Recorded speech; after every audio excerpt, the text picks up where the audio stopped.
Okay,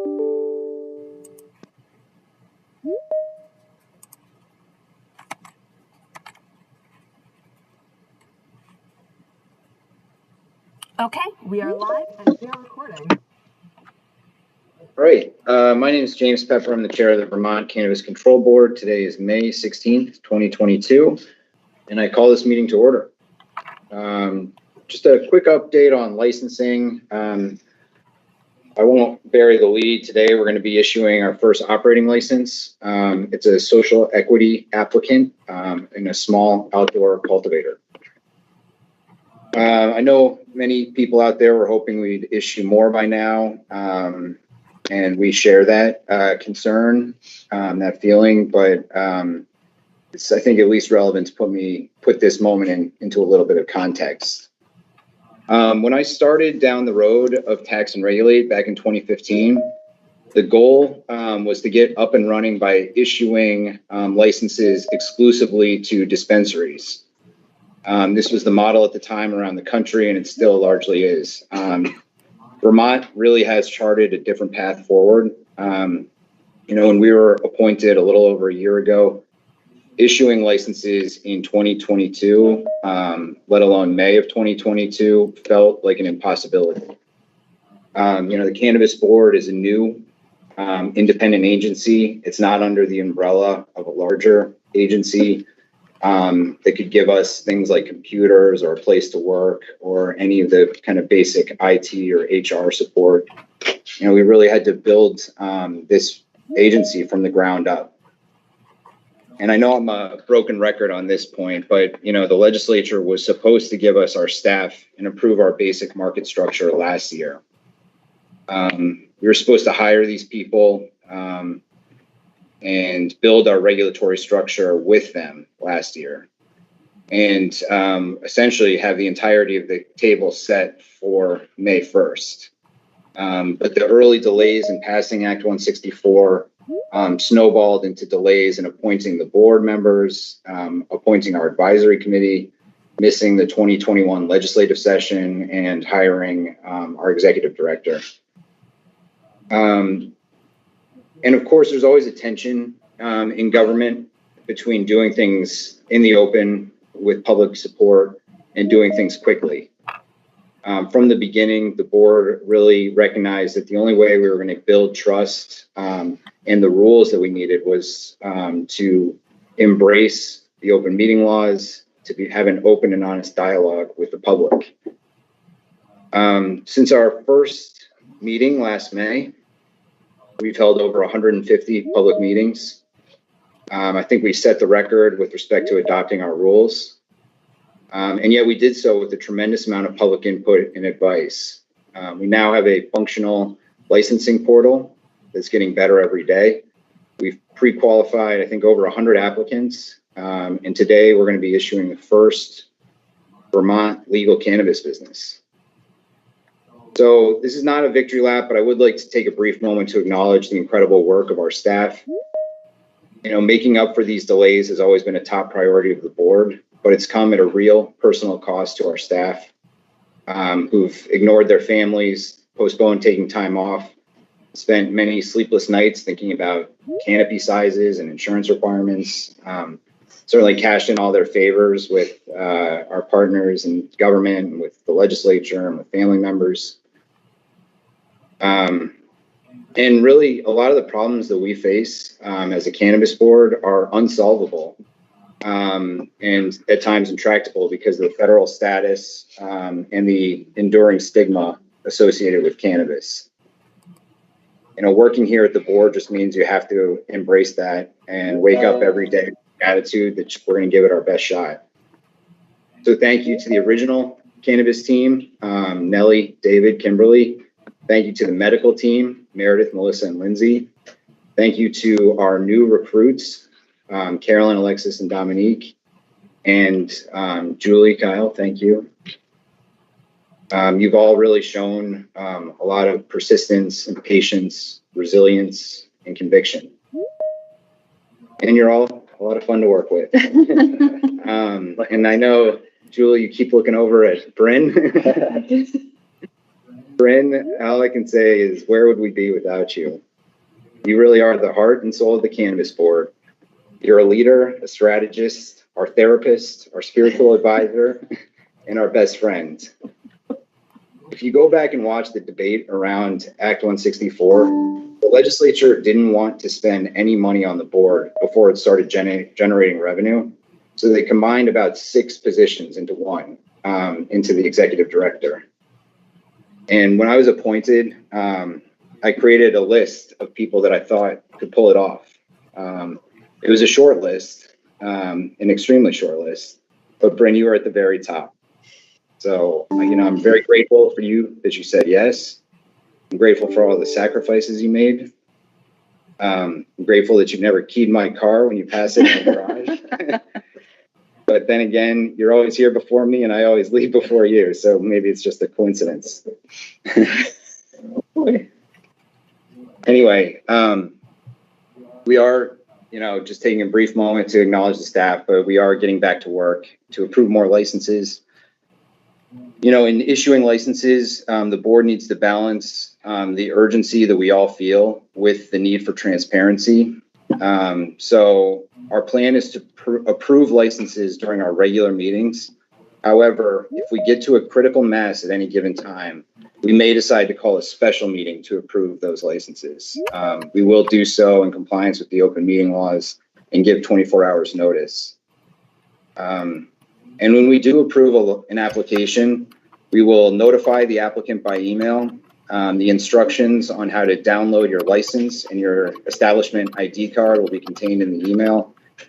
We will also update our website with the business name, the license type, the tier, the general location, and the priority status of the licensee.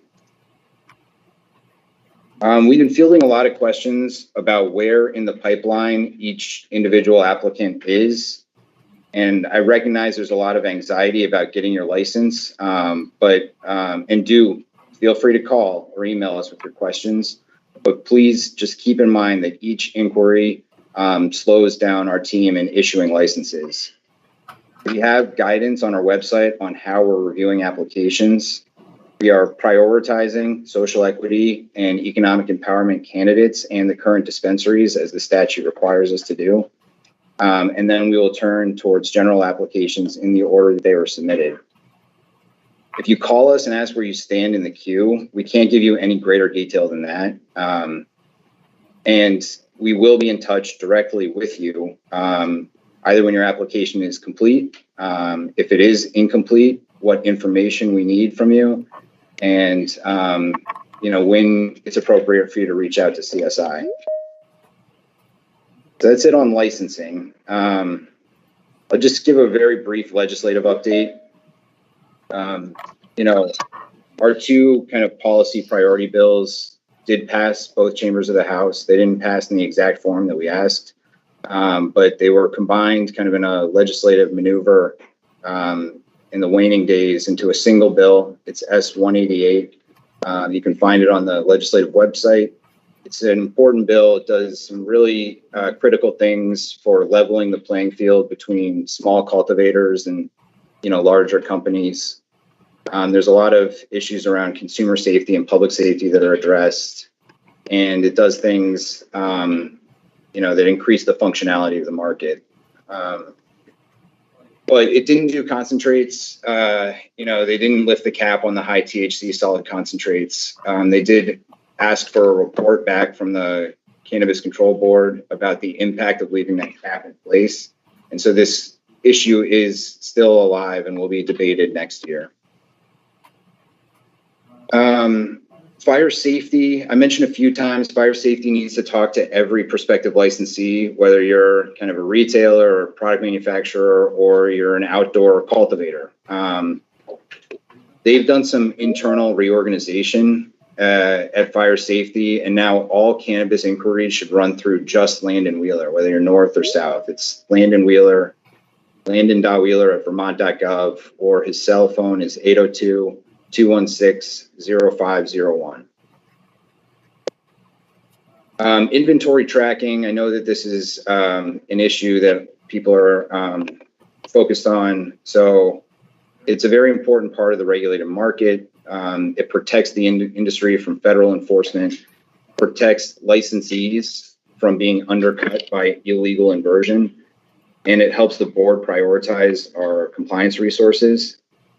And I know I mentioned it a few times, but the three major companies that have occupied the space in almost every adult use state have some serious downsides to them. And the last thing that the board wants to do is to enter into a long-term contract and force the industry to kind of learn the system and devote the human capital to kind of mastering it and then have to change. Washington State, for instance, has had to change 3 different times because they were unsatisfied with their inventory tracking systems. And every time it caused major disruptions to the supply chain. We're trying to avoid some of those mistakes. With respect to an update, though, any big IT project requires that we follow some strict rules around procurement.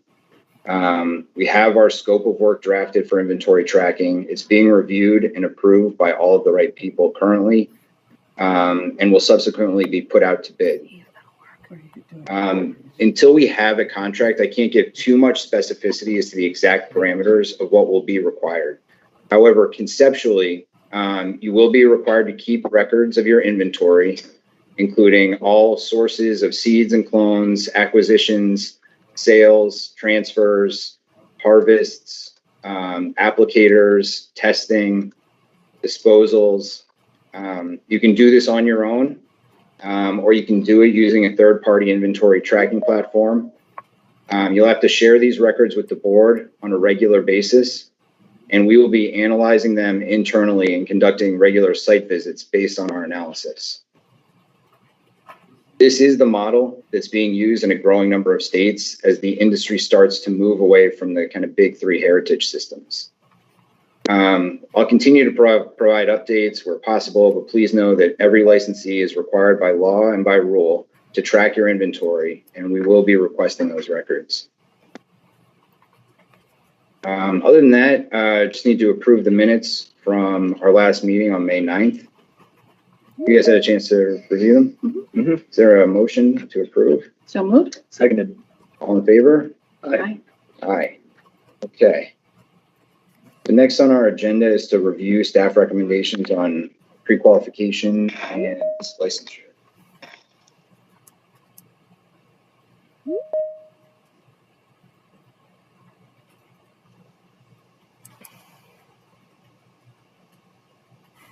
Okay, so we have our pre-qualification and license register for today. I will go through it, but as a reminder, as I mentioned last week, all of these numbers that you'll see in the charts are current as of last Friday. So some of these numbers may have changed slightly by today.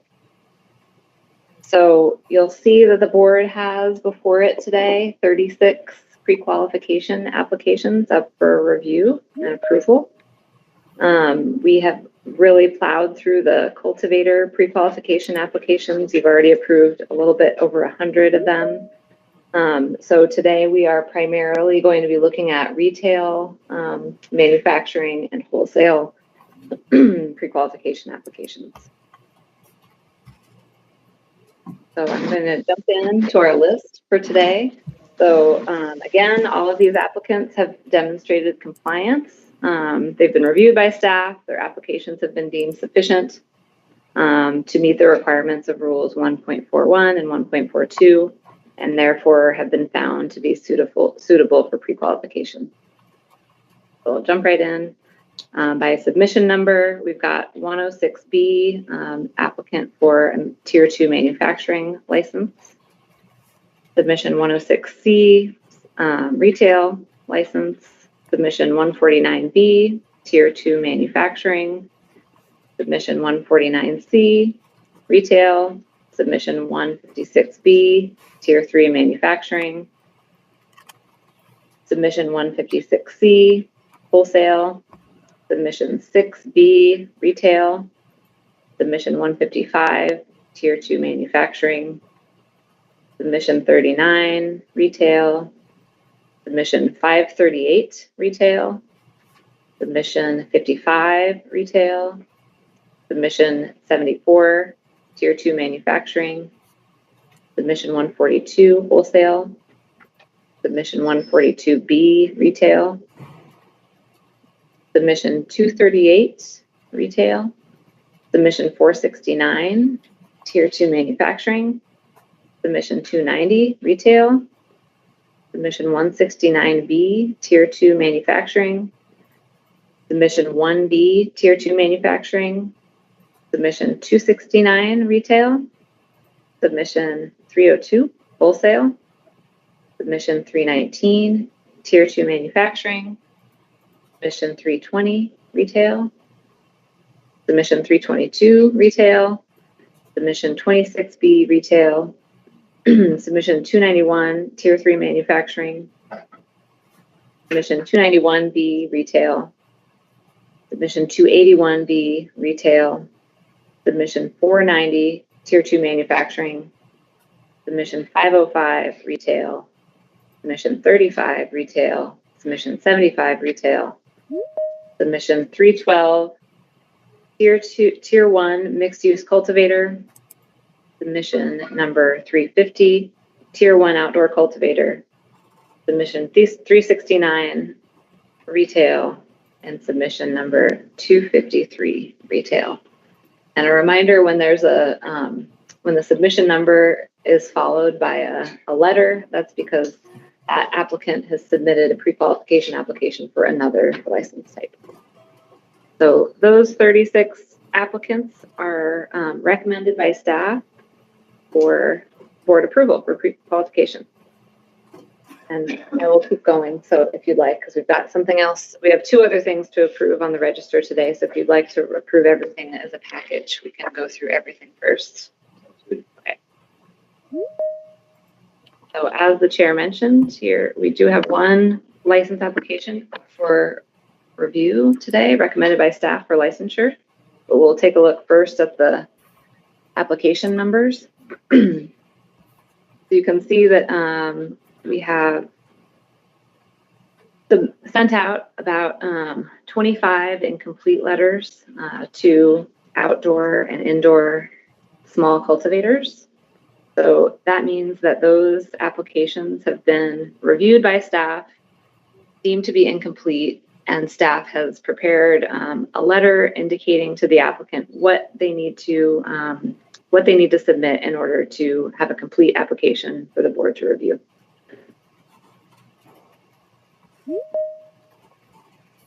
So we have 1 staff recommendation for a cannabis establishment license.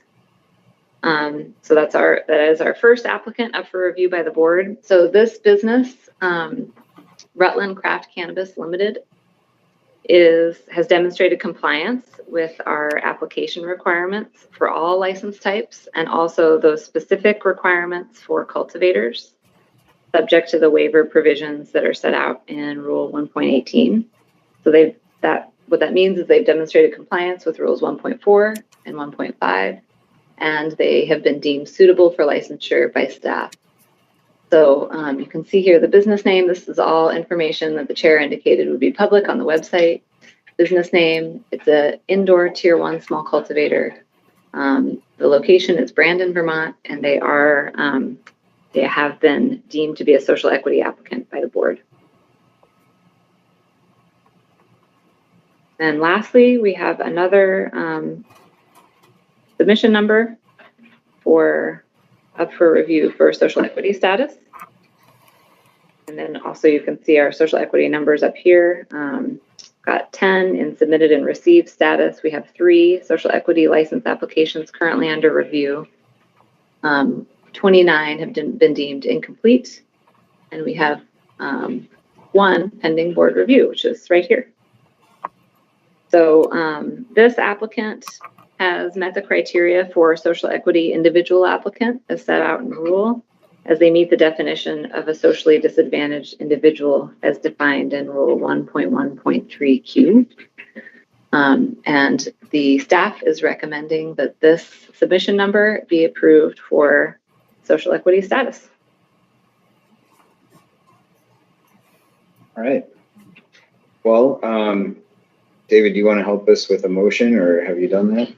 I think you can reuse the motion that you've been using for each of these, yes. Okay. Do you want me to read the motion? Sure. Okay. I move that the board accept the recommendations for pre-qualification, social equity status, and licensing approval as presented to us by staff. Second. Any discussion? All downhill from here, hopefully. Yeah. All right. Well, all in favor? Aye. Aye. Aye. Great. All right. And so these folks will be notified. The person with the operating license in Brandon will be able to download his license and his ID card and begin operating. I feel like parliamentary procedure doesn't give you an opportunity to like celebrate small moments of joy. But this is kind of a small moment of joy. Like when you were talking about work, like this is a heavy lift. Like we had all these policy ideas and then our staff made them operational reality. And that's just that. And we had a number of people who spent a lot of time with us. And that's a gift. Like the fact that the public was willing to spend that amount of time and be that vulnerable and share that much personal information is a huge gift. So I just want to appreciate all of that. Second. Yeah. No, I totally agree. I've said it a few times now, but I know very little about cultivating cannabis. And, you know, we could have gone down one of 100 different ways to get to where we are. And this one feels like the right one. We wouldn't have found this path without the support of the public. Yeah. Looking back a year ago, I think at this time a year ago, we were still trying to get cell phones, or I was trying to figure out how to create a website, because I don't think people realized that all of that work was done by us for the most part. So big year, big moment. We'll churn out more, hopefully full applicant licenses in the coming weeks too. Other states started with small amounts and then it gets, there becomes more of a routine. But it's a lot of work and there's more to do. So it's, All right. Well, why don't we turn to public comment? If you have joined via the link, please raise your virtual hand. We'll try and call on you in the order you raise your hands, and then we'll move to people that join via the phone. So if you have a comment, feel free to go ahead and raise your hand.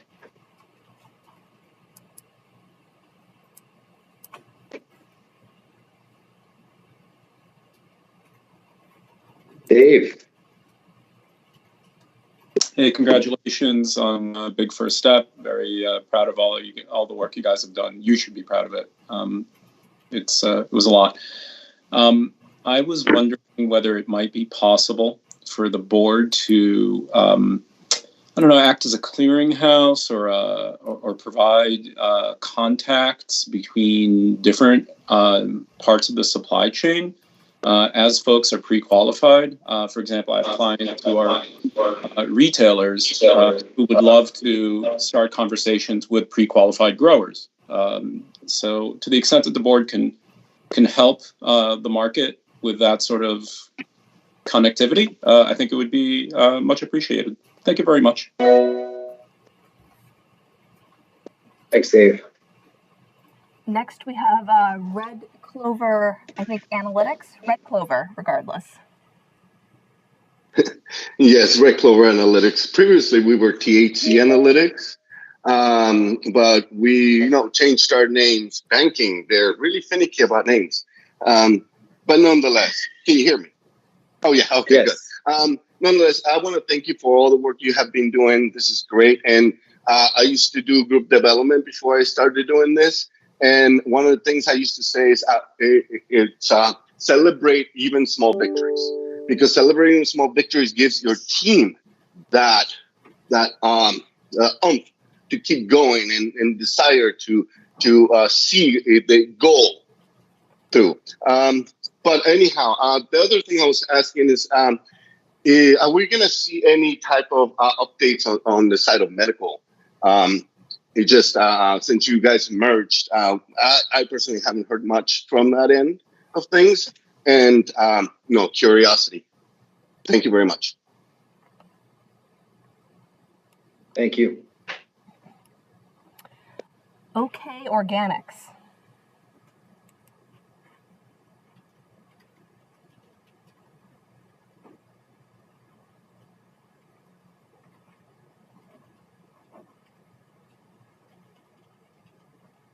OK Organics, can you, do you have a comment? If so, unmute yourself.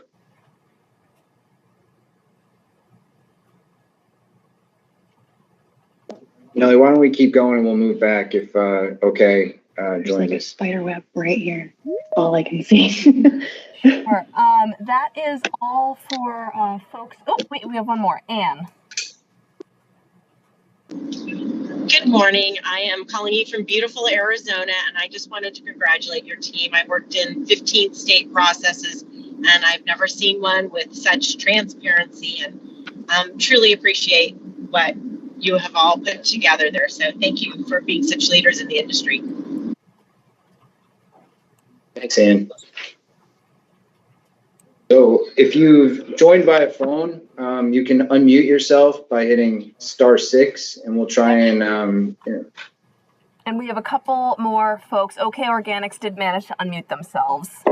Okay, thanks, Nelly. Hi, sorry, it was not working with me. This is Greta with OK Organics. I have applied to be a Tier 1 outdoor cultivator, and I'm just getting a little concerned at the pace of things, given that we really need to be able to get plants in the ground. So I would like a little guidance on how to move forward, not having a license yet when really it's time to plant. I've invested a lot of money, and now I'm concerned that I'm not even going to be able to grow this year. And then 2, about the whole background check thing, I never received a response to my email from 3 weeks ago. I would just like clarification as to why you can't accept the FBI check if I have already had it done and it's in my possession, and I am willing to give that to you as a background check. I understand that you couldn't contract with them, but back in March, that was the guidance. It was to go through the FBI and the state, which I've done both of, and I really don't understand why those cannot be accepted. That's all. Thank you. Thanks, Greta. Next, we have Sean LaRock. Hey, good afternoon. Thank you for taking time out to hear the comments. As much as you all can just impress upon the legislature that the solid THC caps are going to do nothing other than perpetuate the black market and even cause, essentially another vape crisis as manufacturers potentially look to add terpenes, other cannabinoids, or any other item that could be dissolved into that concentrate to produce a product that now comes under the 60%. And I don't really understand why liquid manufacturers are getting a pass on it when that was a large part of the crisis of additives, high potency THC that seems to be a mental health crisis, or at least what other folks are chiming back in on the caps about. And maybe there could be a workaround that if you're producing concentrates above 60%, that there should be a minimal amount of CBD as part of that test result rather than just an entirely THC-based product. And if that would be a compromise that the legislature would be willing to go for. Thank you very much.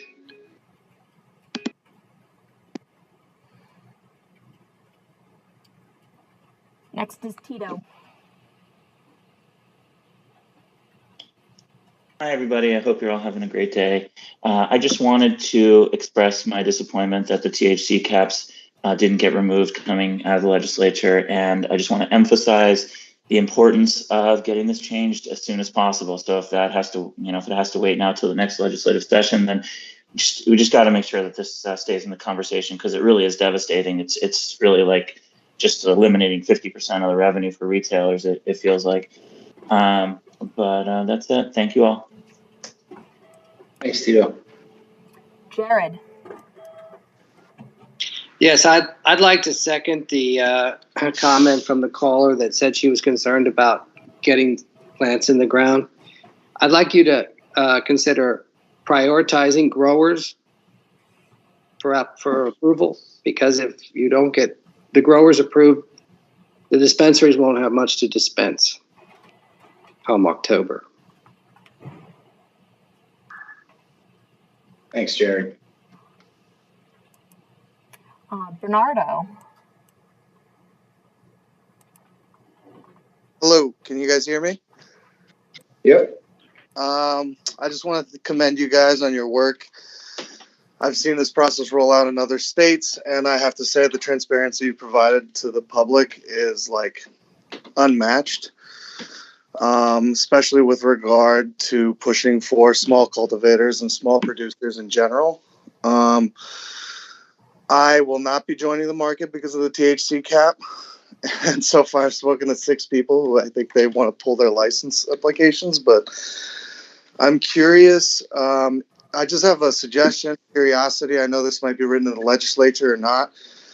But does the board have?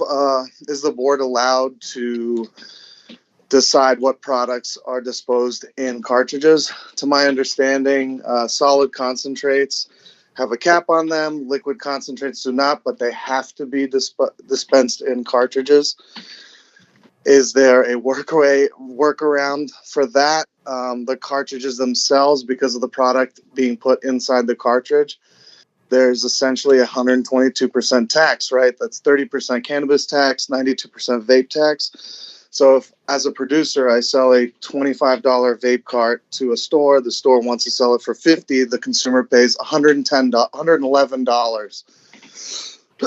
So if liquid concentrates were not susceptible to THC caps, but were eligible to be sold in jars as opposed to cartridges, that would be awesome.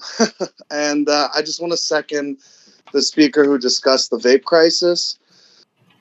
That was a vape crisis of cartridges. Cartridges being imported from China, containing lead and all sorts of metals in them. People just putting whatever they wanted in those cartridges because taxes for them were so high in the white market. So, you know, this is a real problem for this market. I myself, as a producer, was ready to do manufacturing for over 15 different hopeful producers coming into the market.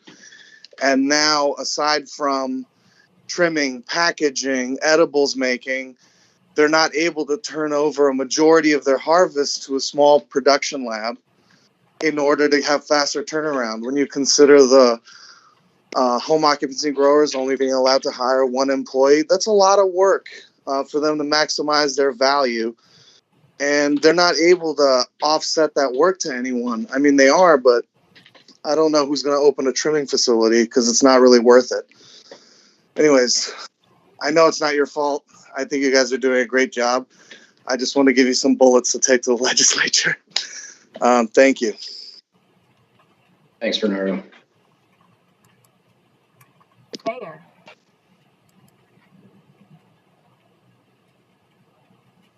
Hi. Hi, everybody. Thank you for everything you guys are doing. I had one comment that I was hoping. We are deep in our packaging, and we want to make sure that somehow we know that all the packaging requirements are done and completed on your documentation that you guys have, versus starting and, you know, it's very costly to change packaging. So I'm wondering if there's some way of knowing that from you guys. Also, if it's possible to get visual examples, so there's no misunderstanding of your copy that you've written, if you'll be adding any visual examples of how things are supposed to be presented on packaging. That's it. Thank you so much. Thanks, Tara. Jason. Hi, thank you. I just wanted some clarification on the application process about whether the applicants listed on like a tier 1 small cultivator application need to apply for employee ID cards, or if that's kind of happens automatically with the application? Because for one of the two applicants, it wouldn't let me put in an employee ID card application. But the other one, it's saying it was redundant, that it was already in the system, one of two of us. Okay, thanks, Jason. Ezra.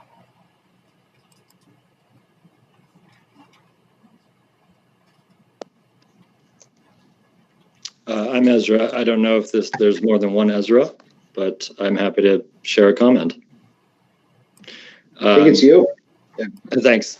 So I am a licensing consultant in Massachusetts and a social equity applicant down here. And I too have been just so relieved to see Vermont approach this from a more realistic perspective in terms of entry into the market. A tier 1 of 1,000 square feet is really going to keep local operators participating.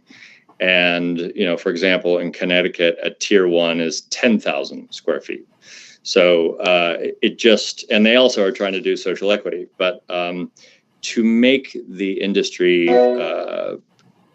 more clearly kind of resemble what it already is, a lot of individual growers have about 1,000 square feet. And so to make that tier 1, I just think is a really excellent idea to keep the industry local in Vermont. So that's fantastic.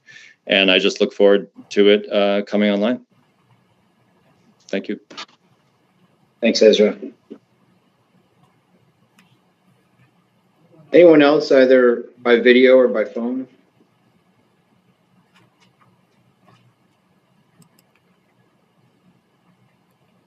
Jesse just raised their hand.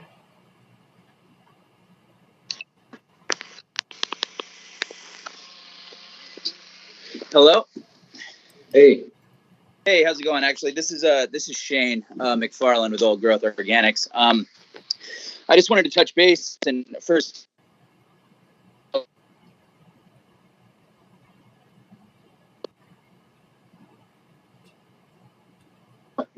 We lost you. I don't know if you turn off your video, it might help the connection. Is there a bad connection? Yeah. I apologize. Is this better? Yeah. Yep. Okay. I had posted a public comment the other day online, and I just wanted to reinforce it a little bit. I had, and I know we're far past this at this point, but it's worth noting for the future. Just the outdoor plant canopy, and then the correlating plant count. And I was doing my research a couple weeks back and looking into the plant count aspect, because I've been growing large outdoor plants for some time. I don't do small in rows. I don't do light deprivation, any of that sort. And then when I read in the laws or the regulations or whatnot, that it has to be under 8 square feet in order to be considered for a plant count, right? So I was excited to be able to do tier 1, 125 plant count or whatnot, but I feel like keeping it to an 8 square foot per plant kind of negates the idea of a plant count at all, being that, square footage suggests that it can be unlimited plants, so then having the ability to choose, all right, I choose 125 plants instead, but it needs to be 8 square feet. I would have to plant a plant in, the end of June and then, let it go right into flower, and it would still be bigger than 8 feet. So there's that. And then, obviously to piggyback on some of the other people, obviously, there's nothing we can do now, but the illegality in the black market is going to flourish with the whole concentrate debacle. You guys all know this, not trying to beat a dead horse, just figured I'd throw it in there. And, just joining with everyone else, the obvious concern of the amount of money invested, the properties purchased, and all the things, and needing to get licenses, and obviously you guys are doing absolutely everything in your power. I applaud you. I just, I don't join in very often, so I figured I'd throw in my 2 cents. Thanks guys. A lot. Yeah, thank you. Anyone else for public comment? If you're on the phone, you can hit *6 to unmute yourself.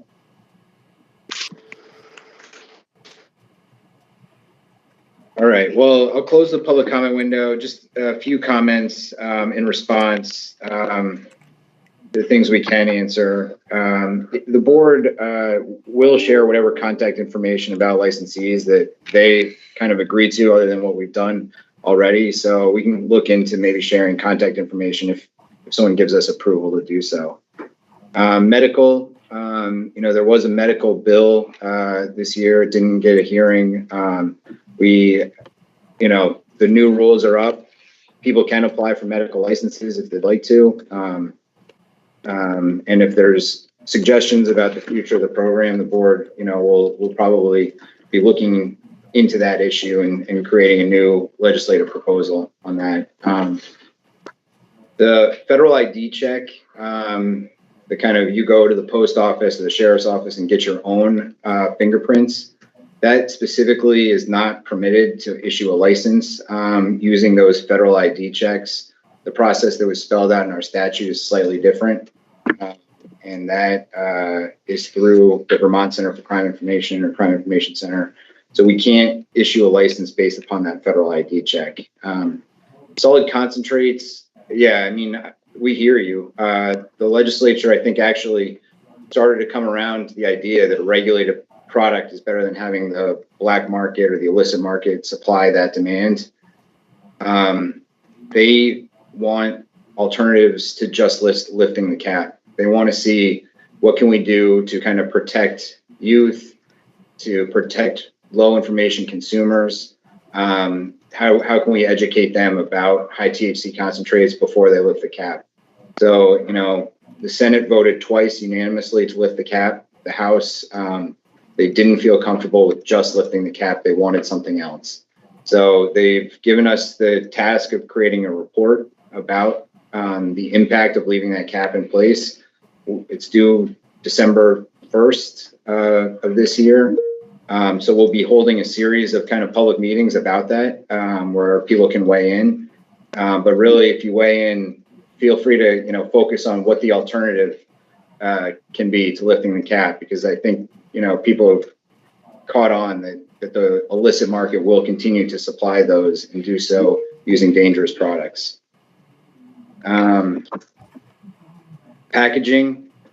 We do have a packaging approval process. I would like to see a system similar to Oregon, where they do have pictures of approved packaging. They've got the model numbers. They have the place where you can order it from. So, our goal is to have a running list of approved packages. If you don't want to go out and order, bulk packaging before you know whether it's going to be approved, you can send the board a request to approve the packaging in advance. So I think I would just say hold those requests right now. We're kind of working on some processes on how to do that in a more formal way so that your request doesn't kind of get lost in the hundreds and hundreds of emails that our team gets throughout the week. So I think we've been waiting as a board until some of the packaging language that's been moving through the legislature was a little bit, further towards the finish line, but we are working on guidance and a waiver process if you do have de minimis amounts of plastic in a packaged material that you want to use. We have packaging and labeling, because the other part of that question was about labeling. So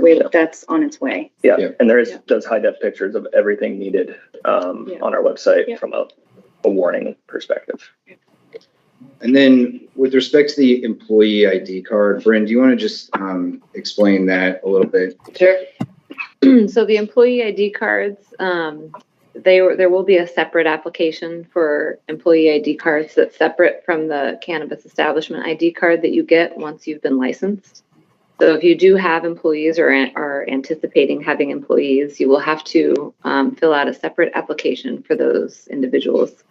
And we set it up that way for a number of reasons, but one of which is that we are going to allow for employees to apply for their own employee ID card, in addition to allowing an employer to apply for that employee ID card for their employees. So it will be a separate process, and we will have the details of that process available to everybody as all the licenses are issued. We will make the information about how to apply for an employee ID card available. But if you are licensed to operate and you're a sole proprietorship, if you've been screened, does that individual need a separate employee ID card? No, so the way that our rules are structured, you have to have a cannabis establishment ID card if you are a principal or an owner of a cannabis establishment. And that essentially fulfills the same function as an employee ID card. So if you're a sole proprietor and you are licensed and you have your cannabis establishment ID card, you do not need to also have an employee ID card. Okay. We're at the end of our agenda. Any other? Just want to clarify something that you said about the FBI, that's the FBI's rule and not a Vermont rule or a CCB rule. So it's not one that we have control over. It's right on their website. Yeah, the employee ID check, to kind of go to your post office or sheriff's office and get your own fingerprint supported background check is not sufficient for licensure. That's a federal rule. We can't waive that. So that's why we're going through the process that we are. All right, any other comments before we? I think just very quickly on the response to, I believe it was Shane or Jesse and Shane, All Growth Organics, certainly recognize how different grow methodologies might make that box that's outlined for plant counts, tough to prevent mold and stuff like that. We get that. I think we had to put some parameters around that to make sure that those folks could still be tied to the definition of small cultivator in our authorizing legislation. But we got a bunch of well-qualified candidates for our compliance director position and a bunch of well-qualified candidates for our compliance enforcement staff. And I think they're going to help us figure out what's the right way to interpret some of that language to accommodate folks depending on how they like to grow outside. So bear with us. Can I just add one thing to what you were saying? Everything you said was correct, but I think one helpful way to think about it is that everybody has to get cannabis establishment identification cards. The difference is that if you are a principal or owner or controller, you will get that upon gaining your cannabis establishment license. Employees also need cannabis establishment identification cards, and there will be a separate process for getting that after licensing has happened. So it's sort of all the same thing. It's just that if you're one of those people who is part of the application, you just get it when you get your license. Thanks for that clarification. Any other comments before we adjourn? We're working as quickly as we can and appreciate everybody for bearing with us. Great. All right. Well, then we will adjourn. Thank you all. And we'll see you next week.